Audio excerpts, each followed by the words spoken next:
that will be said here today will truly be a blessing to you. So we're really grateful for coming to you today on week 10 of the awakening. So if you're on with us, we tell you to go ahead and add some of your people from your friend list, and if you know anybody that's in a place where they're truly trying to be better for the Most High, they're truly trying to get some more information, they have a lot of questions in the church, and the people who have never been able to answer those questions, we suggest that you come on today. It's truly an opportunity for the Most High to move in our lives. There we go. Just click that. Yeah, so we thank you, each and every one of you. And so before we get started in the lesson today, I did want to say, and to preface this, so we can get an understanding of why we're doing what we're doing here today. If you also take an opportunity, we have put week 8 and week 9 in there, so you get your own time, you have an opportunity to go and check those out as well. Now, we was talking, me and my brother, the brethren have been talking for the past couple of weeks, and we've noticed that this whole Israelite thing is trying to become trendy in so many words. It's almost like people are doing this as a fad, and so we felt like, because of that reason, that we wanted to address it. But also, we felt like today this lesson was important because we truly believe that there's a misunderstanding when it comes to the whole thing of us being Israelites. And this is why I say this. Because you hear people say the term black Israelite, black Hebrew Israelite, as if there's any other type of Israelite. You know what I'm saying? And, so we see that now there's a misunderstanding because of the religion, the so-called religion of Judaism and the so-called religion of Christianity have misconstrued things. So now people think that if you tell them, yo, you're not black, you're not African American, that you're an Israelite, people will think like, yo, this is some religion that I need to convert to. Not understanding of, in the biblical times, there was no such thing as religion. Okay? No such thing as religion. Now, like I told you, I know the Most High was going to give a precept. So before we go into this, let us start out with something that can give you some fully understanding of what we're talking about, so you can see that there's no such thing as religion. Because today's title is called Religion versus Bloodline. Religion versus bloodline. So go to Deuteronomy 20:32. I guess I need to show them that first. Because I know when you're looking at today's time, you see the world is full of religion. Right? And so because the world is full of religion, how I can be born in America, but I can convert to Buddhism, which is predominantly of an Asian religion, right? Or I can be from Pakistan, but I can convert to Christianity. So because of these different things that have taken place in our time, the enemy has used the word religion to blind the people. Therefore, when you come to us talking about, when we come to the people telling them that they're not black or African American, they think that it's something that they got to convert into. And what you're going to learn today is you're just as much as an Israelite as a person who has a German mother and a German father is a German. It's not a religion. So this is what we're going to talk about today. But let me preface this by going here first with this precept so you can understand. Deuteronomy, the 32nd chapter, and look at verse 8 and 9 there. So Deuteronomy 32, verse 8 and 9, and I think this will kind of set the platform of what we're talking about here. Give them verse 8 there. When the Most High divided to the nations their inheritance, when he separated the sons of Adam, he set the bounds of the people according to the number of the children of Israel. Okay, so what that means is, when the nation of Israel went into Egypt, the Bible says that it was 70 souls that went into Egypt, right? So when they say by the number of the children of Israel, what the Most High is saying is that when he split the nations at the Tower of Babel in Genesis 11, he split it according to 70 different angels. He put 70 different angels over the nations. When the Tower of Babel, the Bible said that it was all on one accord, speaking all one language, right?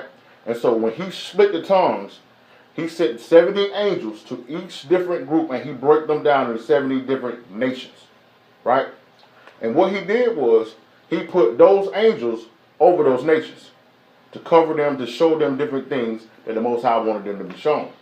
He never intended for those angels to become gods to them. But the people began to worship them as God, and the angels fell along with Satan and became fallen angels. This is why, according to the nation that you were born in, you were serving a particular God. But when you go out and pull them out, they can be serving the same gods.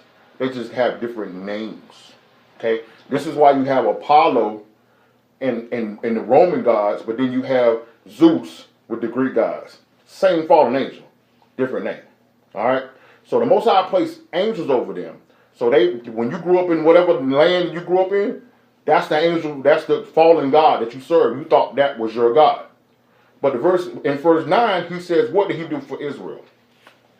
For the Lord's portion is his people. Jacob is the lot of his inheritance. See, for Israel, for us, right, the Most High was our God. We didn't serve fallen angels. We didn't serve no religions. We didn't serve no Judaism. We didn't serve nobody outside of the Most High. For the entire time, as far as Israel is concerned, from Genesis to Revelations, every Israelite in this Bible served the Most High. Okay? It wasn't until our fall, until we got carried off into different nations, according to Deuteronomy 28, that we begin to serve gods that our fathers did not know. We're going to talk about that in the weeks to come. We mentioned that back in week 4 and week 5. So if you hadn't had an opportunity to check out week 4 and 5, go check that out. But I needed to preface that so we can get an understanding of what we're about to talk about today. The Most High put angels over the other nations, but for us, for the nation of Israel, he was his portion. Read verse 9 for him again. For the Lord's portion is his people. Jacob is the lot of his inheritance. Jacob is the lot of his inheritance. We didn't have no pagan gods. Okay? We served the Most High. Now, as saying that, one of the main problems for our people, when we tell them that they are the children of Israel, is that they think that being an Israelite is a religion, and they initially in their minds related to Judaism. Right? They think that it's Judaism because the world has told them that those Edomites over there in Israel is the God's people. But none of the things in the Bible, as far as they're concerned, add up. We're going to detail them some of those things today, but in the weeks to come, we're going to dive in it even more. We're going to break it down even more. But today's title is called Religion versus Bloodline. And we're going to address this whole Judaism thing. We're going to address this whole Christianity thing. And you're going to see today that our people in the Bible was never part of any form of religion. This was Gentile things that got put on us. We being born here in America, listening to our slave masters, what our slave masters told us, this is how we developed the religion of Christianity. This is not what the people in the Bible were doing. And because some of our people have figured that out and discovered that, they see these things as lies, they go back and start attaching themselves to Africa. People want to be Egyptologists. People want to be conscious and all of these things. But there ain't no boat pulled up to Egypt. Okay? No boat pulled up to Egypt. The boat's only pulled up to the West African coast.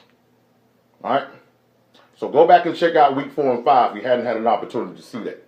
So now, go with me in your Bibles to Titus, the 1st chapter. Titus, the 1st chapter. And if you're just joining me today, today's lesson is entitled Religion versus Bloodline. Religion versus bloodline.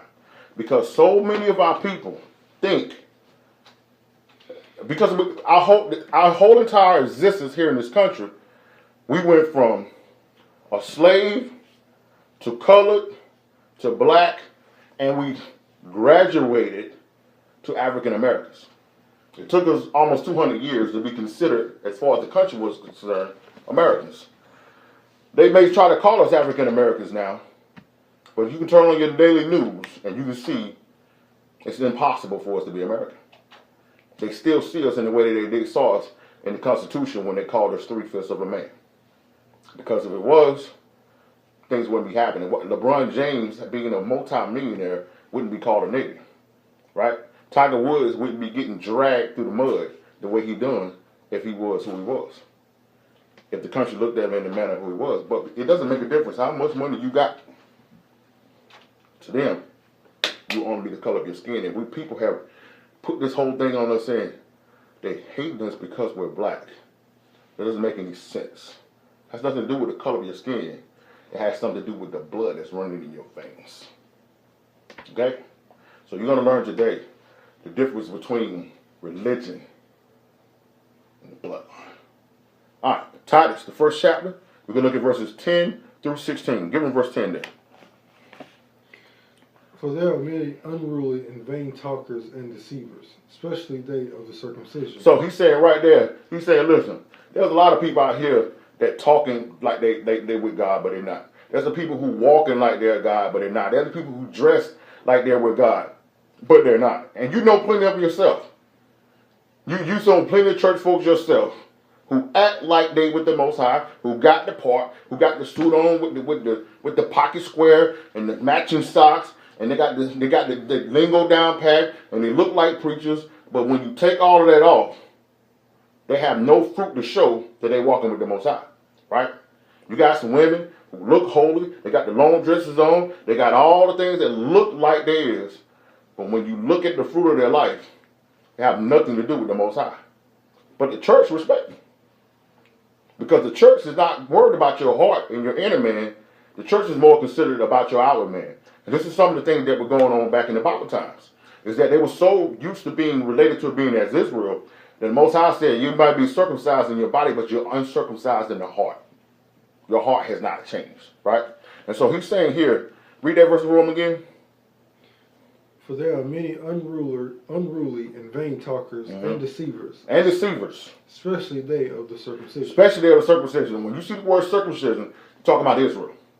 Because a part of the law was Israel, every male had to be circumcised in this male figure on the 8th day. So when you see the word circumcision, it's talking about Israel. Verse 9. Whose mouth must be stopped. Hold on. What did I say? Verse 11. Yeah.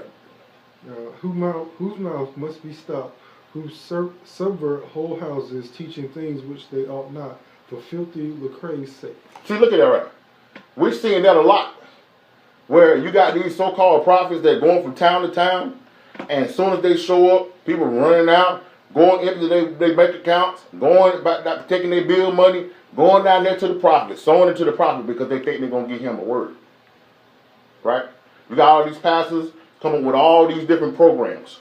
We got the 12 Tribes program. We got the Pat the Pews program. We got the Pentecost Sunday program. We got all these programs when really the only thing it is about raising money. Right? That's